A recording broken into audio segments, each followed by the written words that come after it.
एक शहर में अनिल नाम का एक इंसान रहता था। अनिल एक कपड़ों की दुकान पर काम करता था। उसकी बहुत साल पहले शादी हो गई थी। अनिल को हमेशा से लड़का चाहिए था। लड़का यह वंश का कुलदीप होता है, पिता का नाम रोशन करता है और बुढ़ापे का सहारा होता है। पर लड़की शादी करके चली जाती है, ऐसी सोच रखने वाला वह पड़ोसियों को भी यह बात बताता था। शादी के कुछ साल बाद उसे दो लड़के हुए। बड़े बेटे का नाम करण और छोटे बेटे का नाम किशन रखा।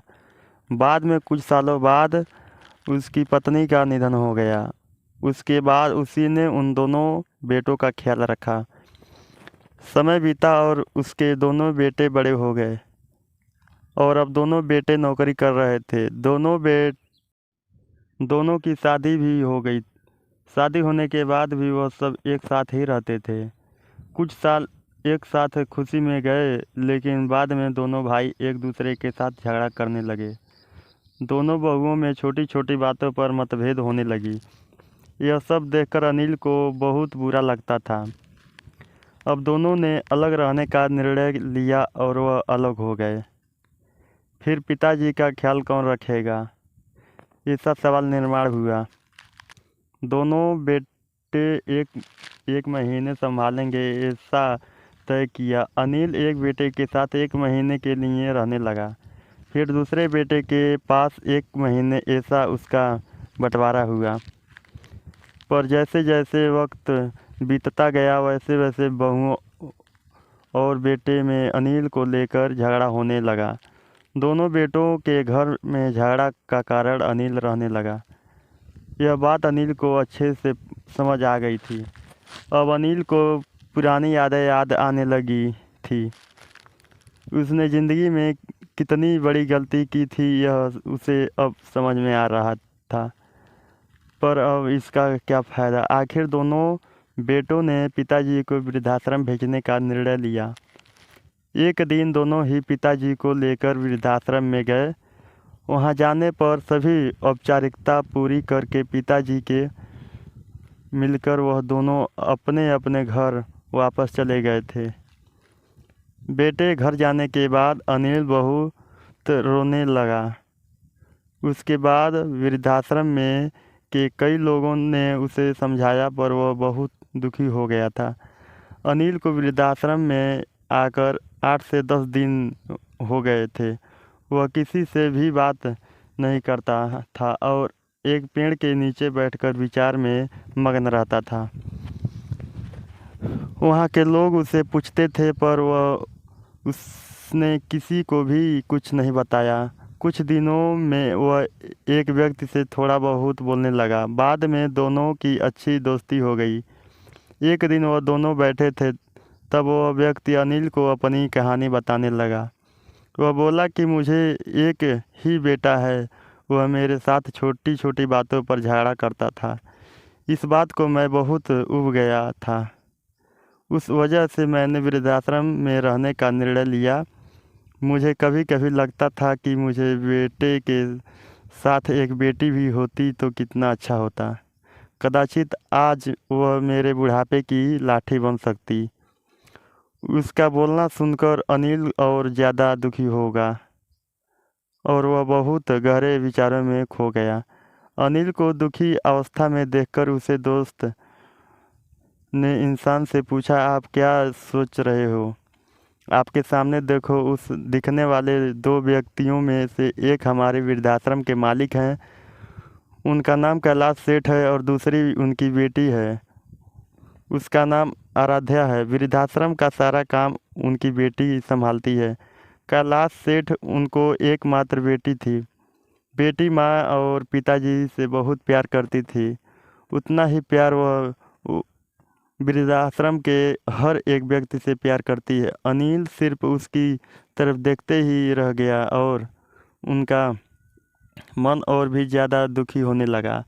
रात होने लगी थी। हर एक वृद्धा अपने अपने रूम में जाने लगे। अनिल भी उसके रूम में जाता है।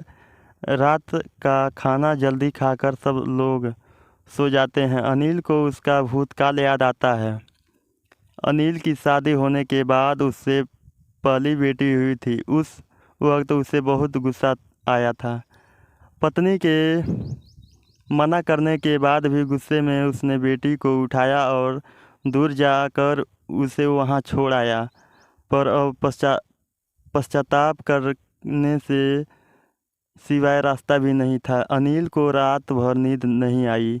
दूसरे दिन वृद्धाश्रम में एक छोटा सा प्रोग्राम था। हर एक जन जल्दी उठता है और अपने अपने काम में लग जाते हैं। दोपहर को सब लोग हाल में एकत्रित हुए। कैलाश सेठ और आराध्या भी आए हैं। वहाँ पर प्रोग्राम चालू था। तब कैलाश सेठ का ध्यान 2-3 बार अनिल की तरफ गया। अनिल उनको बहुत उदास बैठा हुआ दिखा। उनको लगता है कि शायद उसकी तबीयत अच्छी नहीं होगी। प्रोग्राम ख़त्म होने के बाद वह अनिल से बात करने के लिए उनके पास जाते हैं। वह अनिल को दुखी होने का कारण पूछते हैं। तभी अनिल बहुत रोने लगता है और थोड़ी देर बाद वह अपनी पूरी कहानी उनको बताता है कि मुझे भी पहली बेटी हुई थी, पर मुझे बेटी नहीं चाहिए थी, इसलिए मैं गुस्से में आकर उसे छोड़कर आया। आज जब मैंने आपको आपकी बेटी के साथ देखा तो तभी मुझे समझ आ गया कि बेटी कितना प्यार करती है। मेरी बेटी भी मेरे साथ होती तो मुझे यहाँ वृद्धाश्रम में रहना नहीं पड़ता। मेरे दोनों बेटों ने मुझे दुख के सिवा कुछ भी नहीं दिया। मैंने किए हुए पापों की सज़ा आज मैं भुगत रहा हूँ। अनिल की सब बातें सुनकर कैलाश सेठ को मन में बहुत दुख हो रहा था। दुखी होकर वो अनिल को बोलते हैं कि यह मेरी बेटी नहीं है, मुझे यह नदी के किनारे मिली थी। मैं उसे घर ले आया और बहुत प्यार से बड़ा किया। मैं और मेरी पत्नी उससे बहुत प्यार करते हैं और वह हम दोनों से भी उतना ही प्यार करती है। पूरी कहानी सुनने के बाद अनिल बोलता है कि मैंने मेरी बेटी को भी नदी के किनारे मंदिर के पास छोड़ा था। यह सुनकर कैलाश सेठ को थोड़ा गुस्सा आया और वह वहाँ से निकलने ही वाले थे। तभी उसी वक्त वह अनिल को पूछते हैं, आपकी बेटी का बर्थ मार्क वैराग्य यह वगैरह आप बता सकते हो क्या? अनिल ने तुरंत जवाब दिया, हाँ बता सकता हूँ। उसके बाएं हाथ पर और पैर पर एक एक उंगली ज़्यादा थी। यह जवाब सुनकर कैलाश सेठ को विश्वास होता है कि आराध्या उसी की ही बेटी है। यह सब सुनकर कैलाश सेठ वहाँ से चला जाता है। वह चले जाने पर आराध्या वहाँ पहुँची और वह अनिल को बोलती है कि मैंने आप दोनों की पूरी बात सुनी ली है।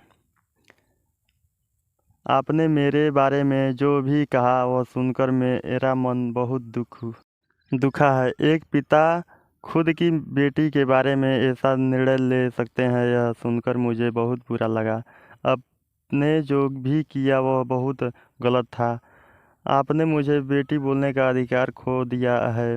मैं आपकी बेटी होकर भी आप मुझे रास्ते पर छोड़ कर चले गए थे और मैं उनकी बेटी ना होते हुए भी उन्होंने मुझ पर जान निछावर कर दिया, इसलिए वही मेरे सच्चे पिता हैं। आप इस वृद्धाश्रम में रह सकते हैं, पर आज आपने जो उनके सामने बोला है वह फिर कभी भी उनके सामने मत बोलिएगा, क्योंकि आज तक मैंने उनको इतनी दुखी कभी नहीं देखा। इतना बोलकर आराध्या वहाँ से चली गई। अनिल सिर्फ आंखों में आंसू ला कर उसकी तरफ देखता रह गया और अपने नसीब को दोष देता रहा। दूसरे दिन सुबह किसी को भी ना बताते हुए अनिल वृद्धाश्रम छोड़कर चला गया। अगर आपको वीडियो पसंद आया तो वीडियो को लाइक और चैनल को सब्सक्राइब जरूर करें। थैंक यू, धन्यवाद।